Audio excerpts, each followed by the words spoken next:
المنتخب المغربي لخوض مباراتين وديتين مهمتين، حين يلتقي أولا مع موزمبيق غدا الجمعة، ثم مع أوغندا يوم 3 المقبل في افتتاح ملعب طنجة الكبير بحلته المونديالية الجديدة.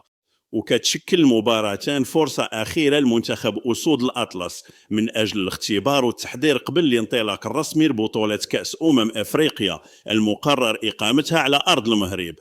وبعد سلسلة من الانتصارات اللي حققها المنتخب المغربي واللي رفعت سقف التوقعات، بدا المدرب المحلي والد الركراكي في توجيه الأنظار نحو رفع مستوى الأداء، ليس فقط من حيث النتيجة بل من حيث الثبات التكتيكي والانسجام بين اللاعبين والقدرة على مواجهة منتخبات كتعتمد على الدفاع المتأخر. هذا السياق يساوي الجماهير المغربية القلق بشأن استقرار خط دفاع المنتخب المتأثر بالإصابات المتكررة والتغيرات المستمرة في تشكيلة الخط الخلفي. واختار الركراكي الجمع بين التجربة والفتوى كجزء من مرحلة تجريبية أخيرة قبل البطولة القارية، حيث استعان بالقائد رومان سايس العائد بعد طول غياب والشاب عبد الحميد أيت بودلال 19 عاما مدافع ريال الفرنسي لتعويض غياب نايف أكرن. من الناحية التكتيكية سيواجه المغرب منتخبات تعتمد على الدفاع المتأخر والتكتل أمام المرمى، وهو ما يشكل تحدي أمام لاعبي ركراكي الذين يحتاجون إلى إيجاد حلول هجومية متنوعة لتجاوز الدفاعات المحكمة.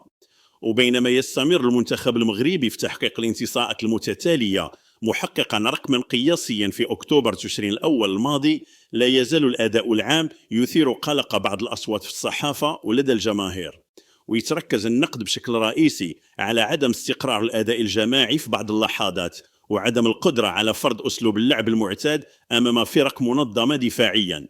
ويبقى محور الدفاع من أبرز التحديات التي تواجه الركراكي في المباراتين، حيث يعاني منتخب المغرب من غياب أبرز العناصر الأساسية مثل أشرف حكيمي ونايف أكرد بسبب الإصابات، بينما يحتمل أن يعود حكيمي بعد نهاية دور المجموعات، وقد يغيب أكرد عن إحدى المباراتين على الأقل.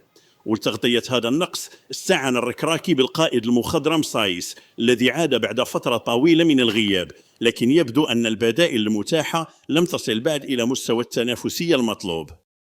إلى جانب سايس يعول على اللاعبين آدم ماسينا وجواد الياميق الذين رغم قدراتهم لا يشاركان بشكل أساسي في أنديتهم، مما قد يؤثر على سرعة الأداء وفعالية الدفاع في مواجهة فرق تعتمد على المرتدات السريعة.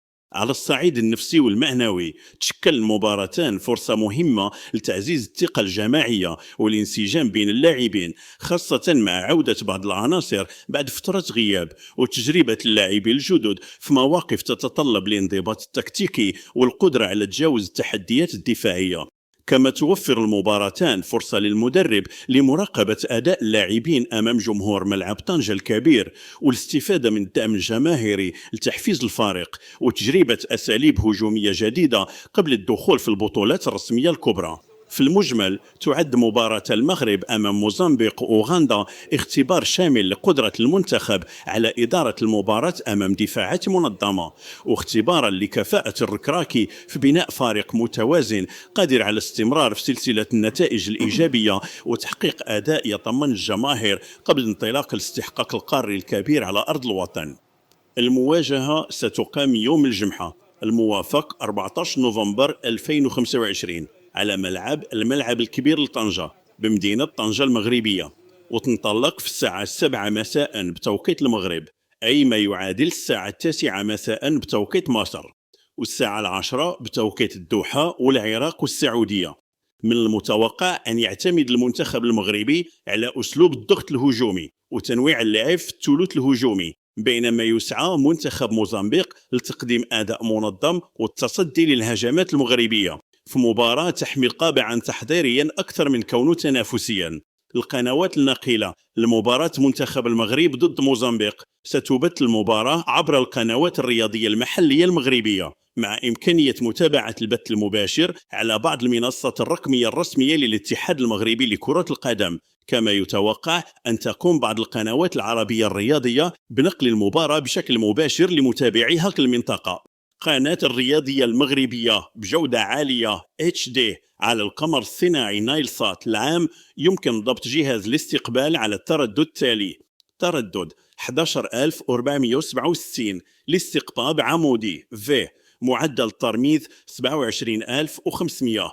الترددات الأخرى للقناة: عرب سات أو بدر 4، تردد 12683 لاستقطاب عمودي V، معدل ترميز 27500.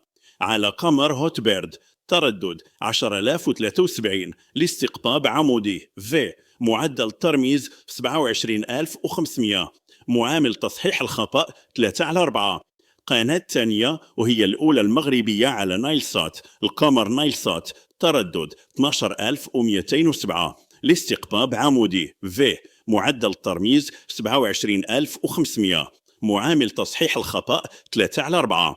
الجودة SD، تردد القناة الأولى المغربية الجديد على عربسات، القمر عربسات، تردد 12683 لاستقطاب عمودي، معدل الترميز 27500. معامل تصحيح الخطأ 3/4.